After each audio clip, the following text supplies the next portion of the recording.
always survived because of Venezuela.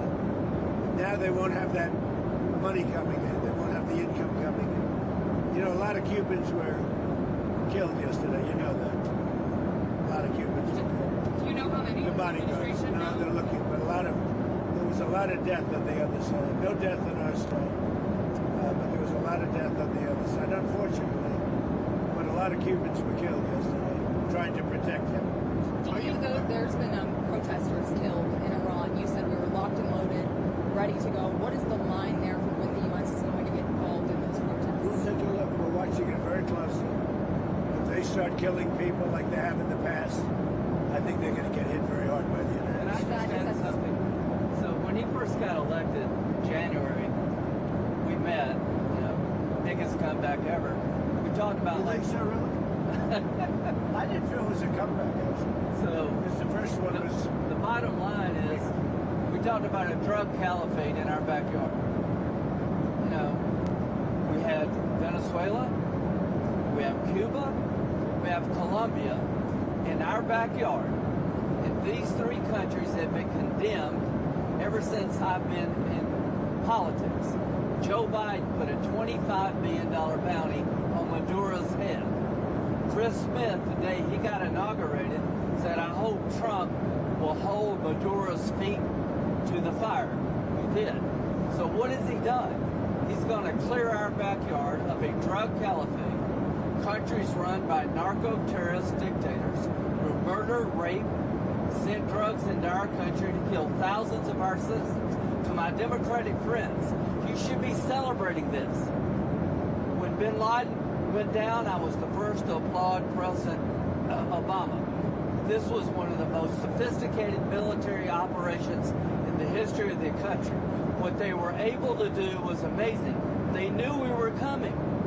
We had a good part of the Navy, and they were able to capture this man alive. No military in the world could have done it. And as to this commander-in-chief, he did something people talked about doing. You just wait for Cuba. Cuba is a communist dictatorship that's killed priests and nuns. They preyed on their own people. Their days are numbered. We're going to wake up one day, I hope in 26, in our backyard, we're going to have allies in these countries doing business with America, not narco-terrorist dictators killing Americans. This is a big frigging day.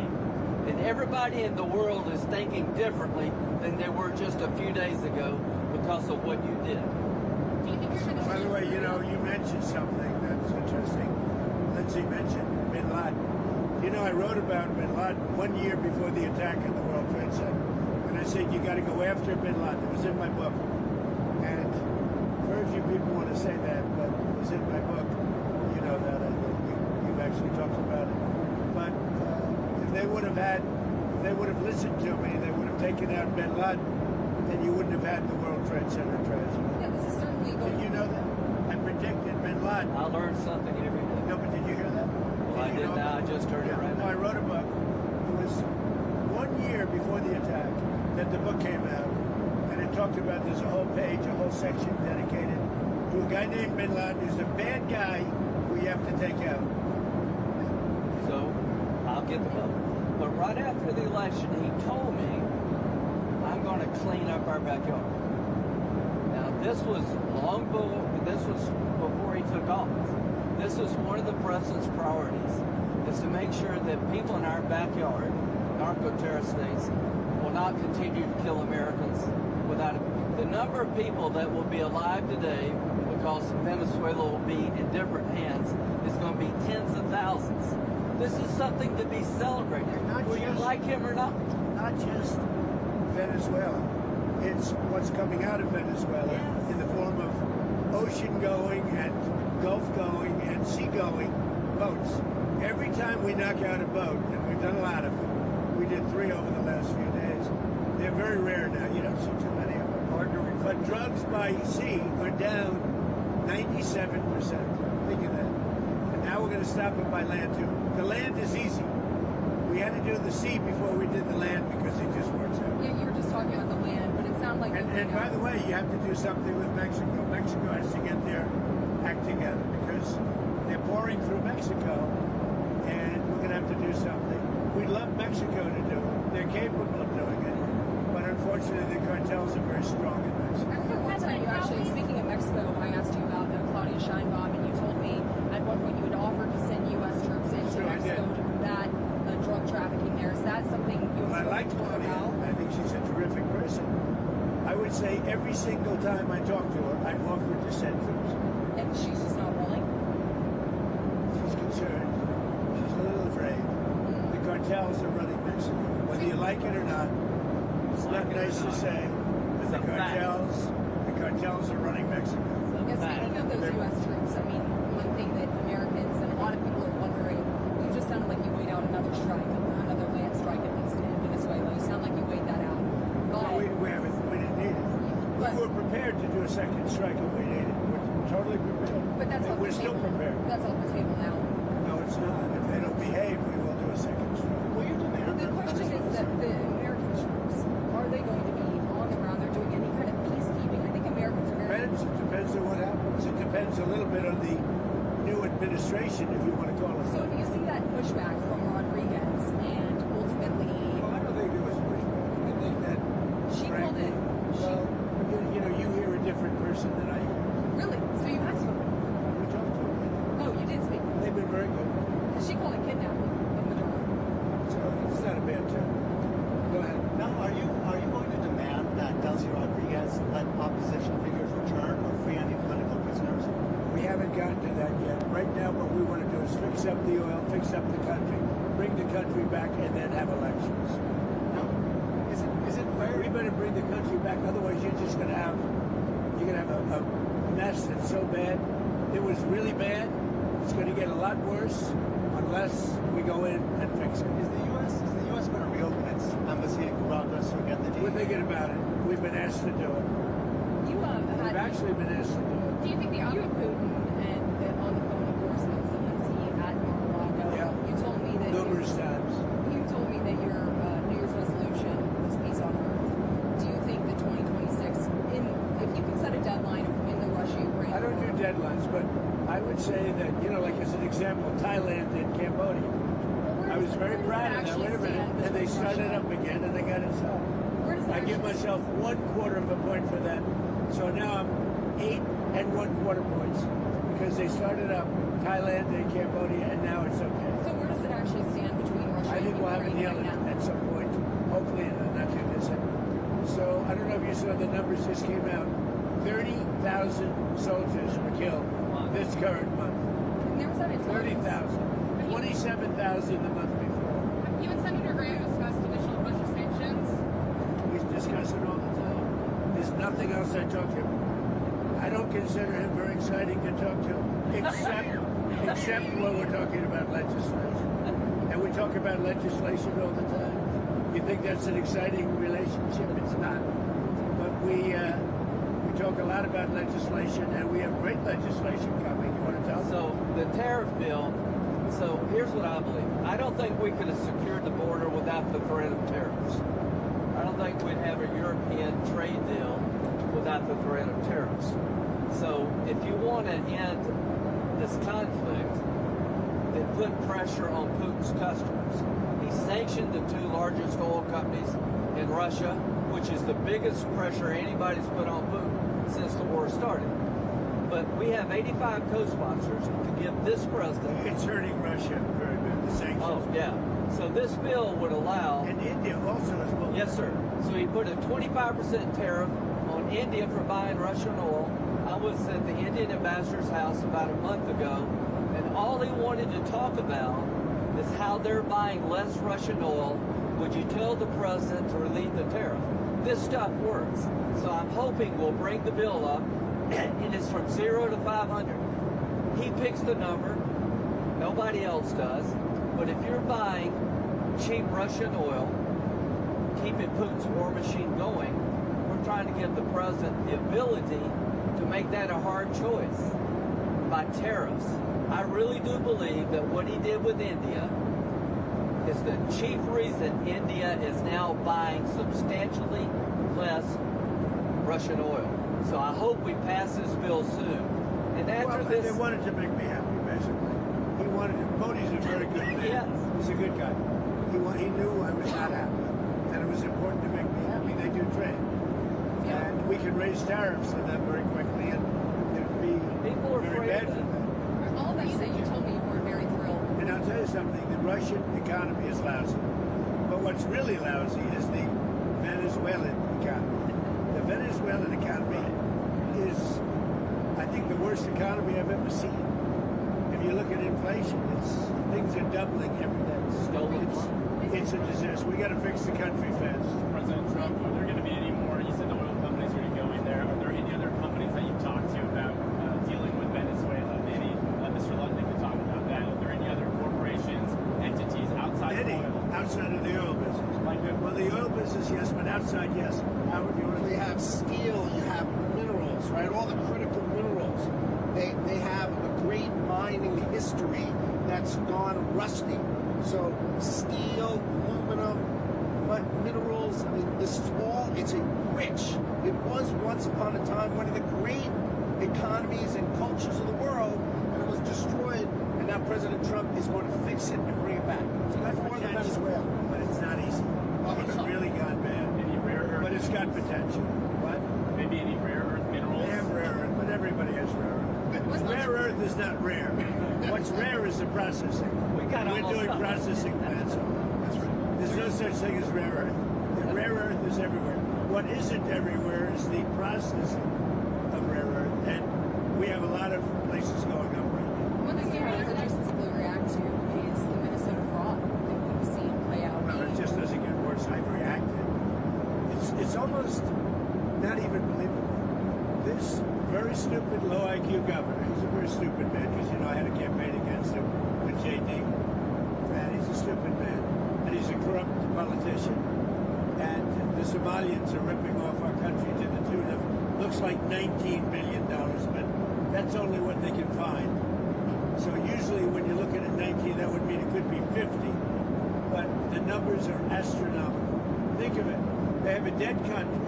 They don't have government. They don't have anything. They don't have a military.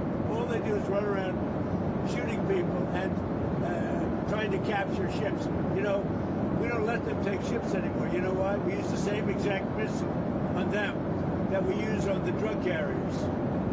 And it's very effective. You notice there's nobody capturing ships anymore? Because as they head out to go capture the ship, and the ship doesn't want to fire back because it's very flammable stuff in many cases. And the insurance companies don't want, because they build $1 billion ship, and they don't want anybody firing rockets into the ship. But we're hitting them so hard, and it's very similar. Same missile system. It's called deadly accurate. And you notice that ships aren't being taken anymore. The pirates aren't. Those Somali It's actually very easy. They head out. We say, guess what? There's pirates. Being that's the end of the pirates. The shipping business is coming back. See, these are little things that we're doing, and I'm doing it not just for American ships. I'm doing it worldwide because we don't want ships taken by Somalia pirates. But what they are doing is they're stealing money from the American taxpayer. And every one of them should be forced to leave this country, including Ilhan Omar, who's a total crook. And she's one of the leaders of it. Not the only, because she's not that smart. But think of it. $19 billion at least they've stolen from Minnesota and from the United States. It's actually more from the United States because Minnesota puts in, and we're not going to pay it anymore. We're going to have walls go pay. We're not going to pay them, and we're not going to pay California, and we're not going to pay Illinois with that big slob of a governor that they have that doesn't want, we brought down crime by 25%. He didn't do anything. He's not doing anything. But they want us to leave. He had a day where they had 17 murders, not too long ago. 17 murders and 77 people shot, but 17 died. And then he talks about, we can handle it. He can't handle it. But we pull back, and we'll go in at the appropriate time. But we're the ones that brought the crime down. We brought it down 20%. They didn't bring it down. Pritzker didn't bring it down. Same thing with Gavin Newsom. If we didn't go in to Los Angeles 7 months ago when they had the riots, even the police commissioner, the head of police, said if we didn't have the federal government go in, we would have lost total control of the city of Los Angeles, and they would have had to cancel the Olympics. Think of that. Speaking of Los Angeles, the National Guard, you pulled out the National Guard out of Portland We did. in Los Angeles. You know what? You know that Portland, we got it down to almost no crime. You know that? But we pulled it out. We had a Supreme Court decision. We can go back. We're allowed to go back in. But we'll go back in when the crime starts. Look, the crime will soon start because they now know that we're out. And at the appropriate time, we'll go back in. And we may, if we're allowed to. The most powerful thing we haven't used the Insurrection Act. You're considering using the I've insurrection. always Where? considered it, but we haven't needed it anywhere. 48% of the presidents of this country have used it. Bush used it, I think, 22 times or something. You know that. I mean, Bush the elder. What are your short-term next 2 weeks? What do you need from Delcy Rodriguez? You've threatened Just them. total access. We need total access. We need access to the oil and to other things in their country that allow us to rebuild their country. What are the things? A lot of things. Roads that aren't built, bridges that are falling down. Yeah, bridges that are falling down, nobody can go anywhere. And on Greenland, What, Greenland now? yeah, on Greenland. How did we come up to Greenland? So, do you expect to take an action against Greenland? Well, I don't want to talk about Greenland. Let's talk about Venezuela, Russia, Ukraine, and we'll worry about Greenland in about 2 months. Let's talk about Greenland in 20 days. On Venezuela, we talked so much about energy. By the way, I will say this about Greenland. We need Greenland from a national security situation. It's so strategic. Right now, Greenland is covered with Russian and Chinese ships all over the place. We need Greenland from the standpoint of national security.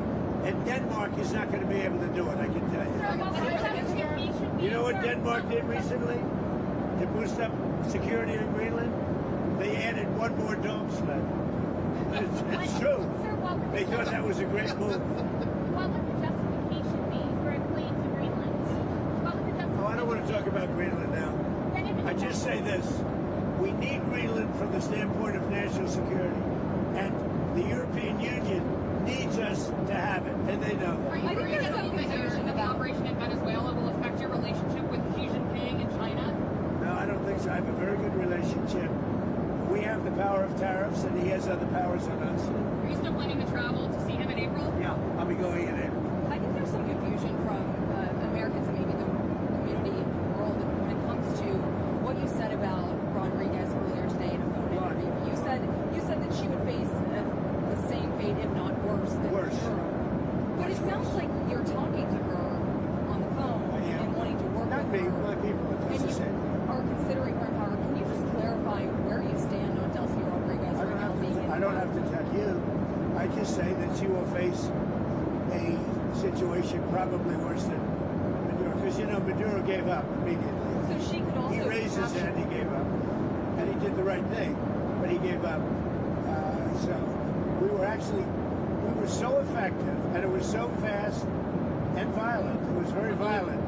But we were so effective, he raised his hands and gave up. What was the most violent moment I during don't want to tell you. Did you get a There were some bad moments, but there was some very violent moments. I don't want to tell you. Did you get a briefing at all on Maduro's first night in U.S. Yes. custody, and what can you tell us? I have a total briefing on every aspect of it, but I don't think it's appropriate to talk to the press about it. You'll find out. When it comes to him in court tomorrow, I mean, what's the end game here with Maduro? There Does is he just no rot idea. in We're a just U.S. going to go prison? through a slog of a trial. The judge is very respected, Judge Hellerstein. He's a highly respected judge. We'll see how we do. The case it's infallible. People are so happy with what we've done.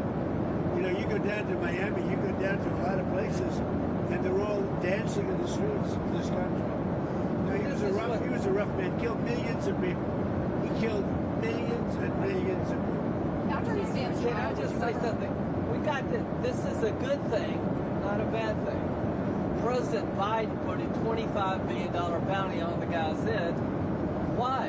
because he was a horrible criminal, murderer, poisoning our people. Every administration has been saying he's a threat to our country. He's a bad guy. This is the first guy that's actually done something about it. Here's the story for me. He could be in Turkey today, but he's in New York. So if you tell people in Cuba, you need to stop being a communist dictatorship threatening America, you should go somewhere else. You better take the offer. Maduro has nobody to blame but himself. He gave him a way out. He chose to defy Trump and the U.S. military, and his ass is in jail where he deserves to be, and every president has said the same thing, but he didn't. One of the things that is happening, I think you see it all the time. Howard, you've seen it. And Cuba is ready to fall. You know? Yes. Cuba looks like it's ready to fall. I don't know if they're going to hold out. Is there a final But straw? Cuba now has no income. They got all of their income from Venezuela, from the Venezuelan oil. They're not getting any of it. Is there a final And straw? Cuba literally is ready to fall. And you have a lot of great Cuban Americans that are going to be very happy about this. Marco Rubio has really